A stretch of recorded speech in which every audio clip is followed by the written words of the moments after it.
Welcome. Welcome to Lessons from a High School Dropout. My name is Troy Thomas Joseph Fitch, and I want to thank you for taking time out of your busy day to listen in. Yeah, we're going to fire this podcast up with a little Billie Eilish. Get a little bit of the funk and groove in here.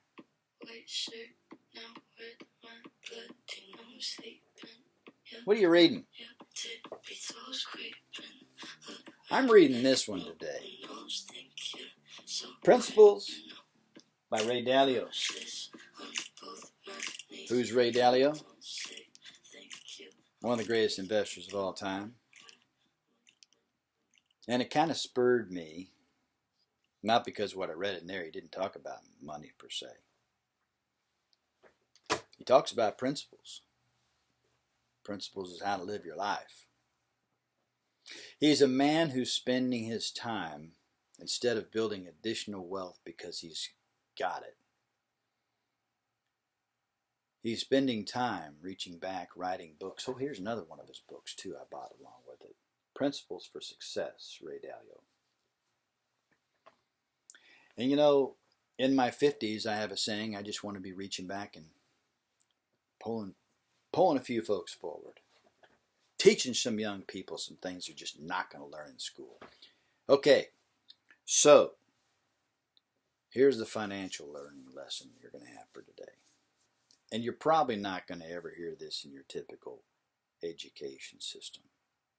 Whether it's your secondary education system or your advanced education, they call it advanced. I don't know how advanced it is, but they should probably be teaching that stuff and teaching in colleges in 9th grade. If they started out the right way, you'd probably already not even have to go to college. Okay? It's just a money-making racket, okay? But we're not going to go there. Here you go. Let's say you're 22 and you did go to college. Or let's say you are 22 and you started fulfilling your own life with a new job. And you're actually making money where you could save it. Right? First, you should always set aside the money for you first. Right? And then there's a money for a rainy day. You kind of got to have a couple little piles of money there. But let's say for example, 22 years of age, you want to save until you're 65, so you're going to work for 43 years. At 65, how much money we have? Well, average mutual fund averages over the last several decades. Several meaning more than 3, probably about 7. There's about 11%, even greater. So conservative is 11 cents. It's 11% in my opinion. Over that 43-year period, you're going to have $1,065,000. Not bad. $100 a month. Let's say you skip 3 years and you start at 25. 25 to 65 is 40 years. 3 less years. So $100 a month for 1 year is $1,200, right? 3 years times $1,200 is $3,600, right? That's a simple fundamental math that Troy the Boy can do, right? And I'm sure you can too, because some of you people are pretty educated, right? Well, guess what? Let's put a little test in here. Let's say you start at 25 rather than 22, and you skip those 3 years. It's $3,600. Guess how much you have in that program over 40 years? You'll have $340,000 less. Your $3,600 cost you $340,000. Those 3 years, when you were 22 to 25, those beginning years, cost you $340,000. No one ever taught you this in school. And if someone did teach you this, you probably ought to go back to that person and ask for another lesson. They probably know more about how to help you financially. And quite frankly,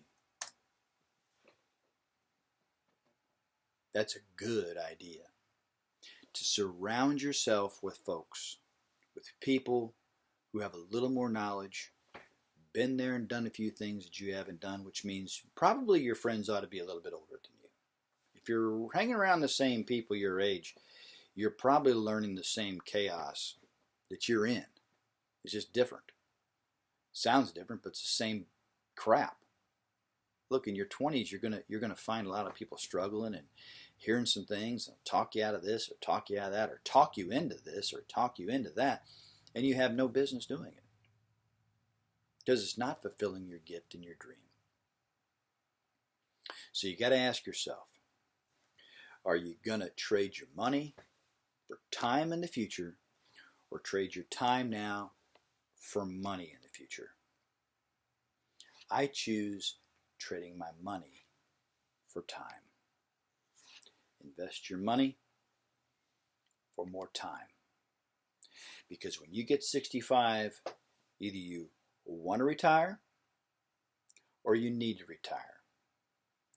Which one do you want to have in front of you? If you need to retire, it could be because of a health issue. If you want to retire, it's simply because you say, you know what, now I'm ready to take my time and use my money to enjoy that time.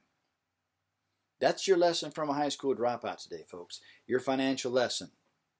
And I appreciate each one of you tuning in, sharing, liking. Please help this podcast.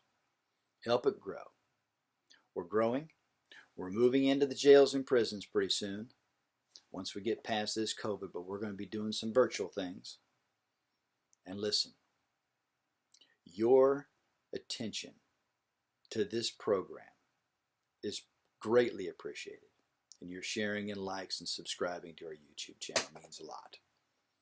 This is Troy Thomas Joseph Fitz, your 1982 high school dropout, 17 years old. Just telling you right now. Do you want to trade your time for money or money for time? Cheers.